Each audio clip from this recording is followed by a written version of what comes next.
मध्य प्रदेश से एक साथ दो बड़े और अहम फैसलों की खबर सामने आई है। मध्य प्रदेश हाई कोर्ट ने प्रदेश के लाखों संविदा, आउटसोर्स और अंशकालिक कर्मचारियों के हित में एक अहम टिप्पणी और निर्देश जारी किए हैं। एमपी हाई कोर्ट ने लाखों संविदा और आउटसोर्स कर्मचारियों के वेतन और सेवा शर्तों को लेकर कहा है कि लंबे समय से सेवा दे रहे कर्मचारियों को केवल संविदा आधार पर रखकर उनके अधिकारों से वंचित नहीं किया जा सकता, खासकर तब जब सरकार स्वयं उनकी सेवाओं का लगातार उपयोग कर रही हो। साथ ही न्यूनतम वेतनमान लागू करने को लेकर भी महत्वपूर्ण निर्देश दिए गए हैं। प्रदेश में संविदा, आउटसोर्स और अंशकालिक श्रेणी में कार्यरत कर्मचारियों की संख्या 5 लाख से अधिक बताई जा रही है।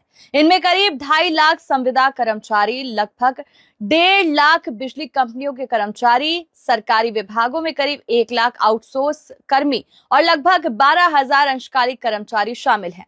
लंबे समय से ये कर्मचारी विभिन्न सरकारी विभागों में महत्वपूर्ण सेवाएं दे रहे हैं, लेकिन वेतन और सेवा शर्तों को लेकर लगातार असमानता की स्थिति बनी हुई है। वर्तमान व्यवस्था में संविदा कर्मचारियों के लिए न्यूनतम वेतन तय तो है, लेकिन उनकी सेवा हर वर्ष मूल्यांकन यानी वैल्यूएशन पर निर्भर रहती है। वहीं आउटसोर्स कर्मचारियों को 8 से 10,000 रुपए तक वेतन दिया जा रहा है, जबकि जिन पदों पर वे काम कर रहे हैं वहां नियमित वेतन इससे 2 गुना सा अधिक है। इन परिस्थितियों को देखते हुए कोर्ट ने सभी श्रेणी के कर्मचारियों के लिए न्यूनतम वेतन सुनिश्चित करने के निर्देश दिए हैं।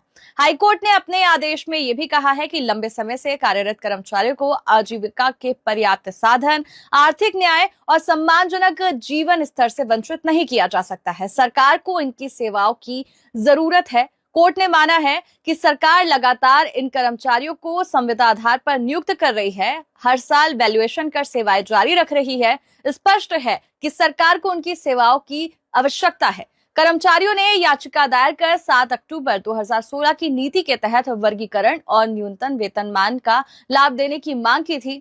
हाईकोर्ट ने स्पष्ट कहा है कि जो कर्मचारी 10 से 16 सालों तक लगातार सेवाएं दे रहे हैं, उन्हें केवल अस्थायी व्यवस्था के आधार पर उनके अधिकारों से वंचित रखना उचित नहीं है। अदालत ने टिप्पणी की है कि ऐसे कर्मचारियों को वर्गीकरण और उससे जुड़े लाभ बिल्कुल दिए जाने चाहिए। इसके अलावा उन्हें न्यूनतम वेतन सुनिश्चित किया जाना चाहिए ताकि वह सम्मानजनक जीवन भी जी सके। कोर्ट ने यह भी माना कि सरकार लगातार इन कर्मचारियों की सेवाएं ले रही है।